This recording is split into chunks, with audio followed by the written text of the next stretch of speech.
Mr. Secretary, good to see you. Sean, it's great to see you again, too. So let me ask you, I think a lot of Americans are asking right now, why should we care about what's going on in Ukraine, and does it affect our daily lives? How would you respond to that?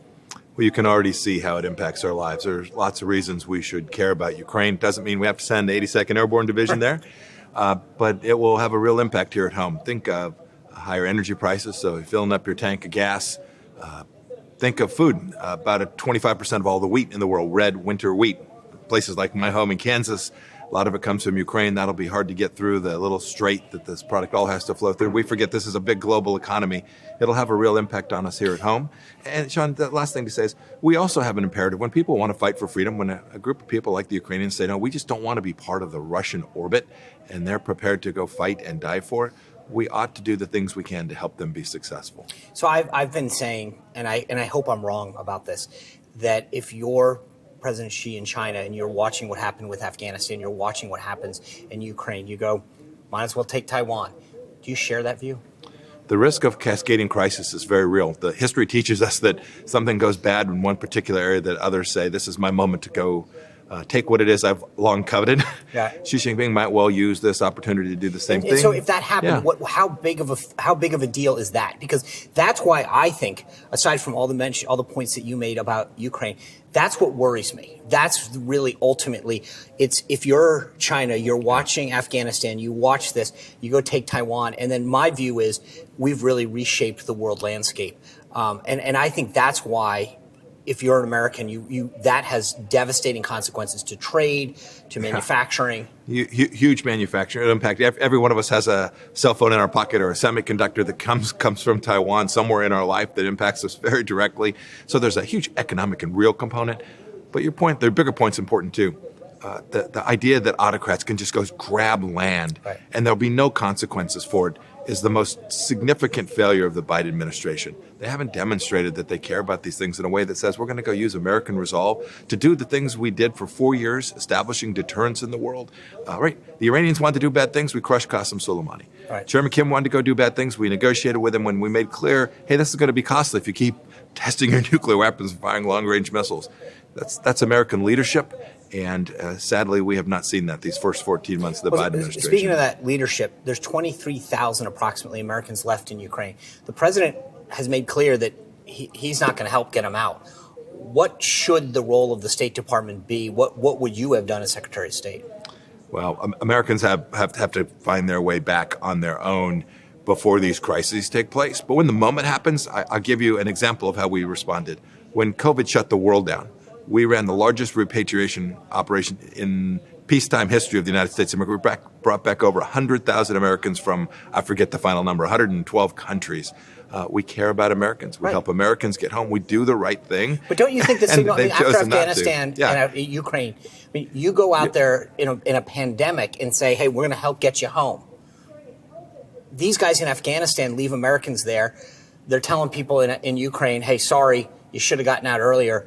I just feel like the signal of what America stands for and what America has done in the past has changed in the course of 12 months. It's remarkable, Sean. I couldn't agree with you more. We couldn't get everyone as quickly as we would have liked to, but we never stopped trying. We devoted our enormous amount of resources to getting these folks back to their families.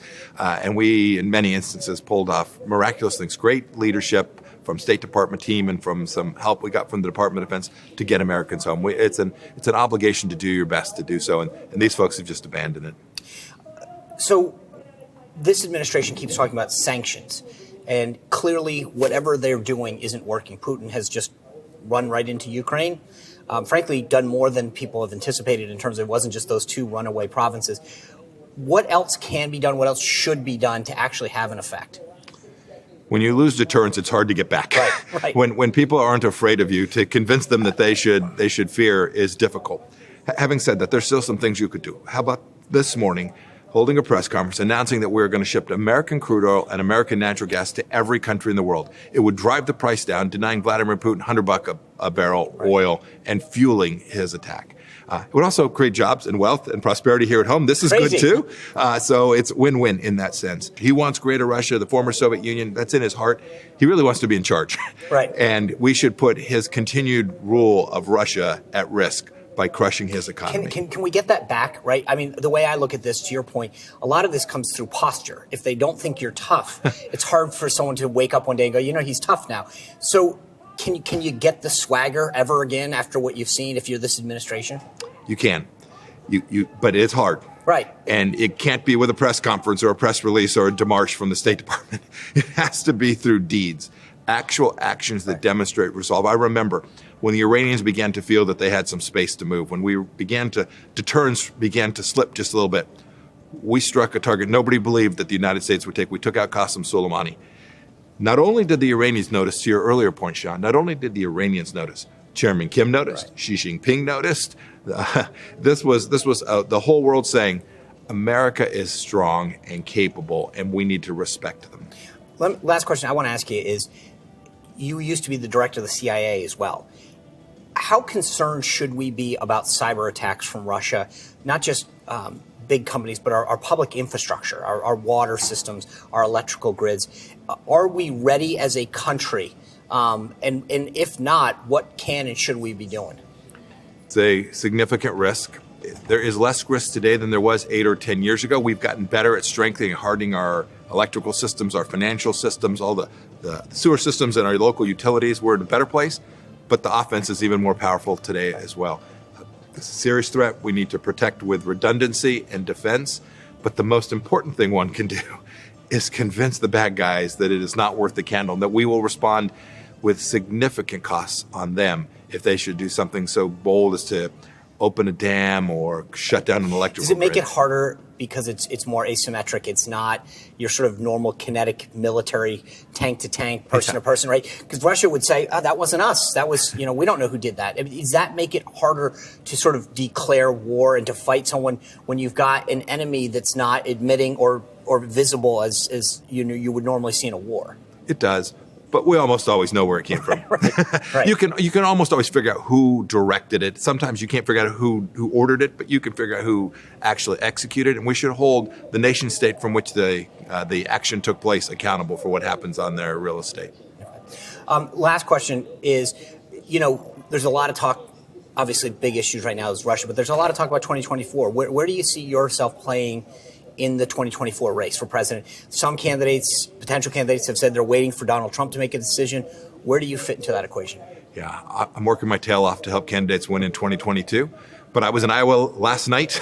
I think that's the first caucus state. Yes, I was in Iowa last night. We're doing the things to make sure that we can stay in this fight. I've been working for the conservative cause since I was 18 years old. I'm going to be at this till the good Lord takes me. Okay. And where that'll find me in 2023 and 24, who knows? But I promise everyone who's listening and watching that we're going to stay at this. Okay. Mr. Secretary, thank you. Sean, bless you. Thank you. Great to be with you.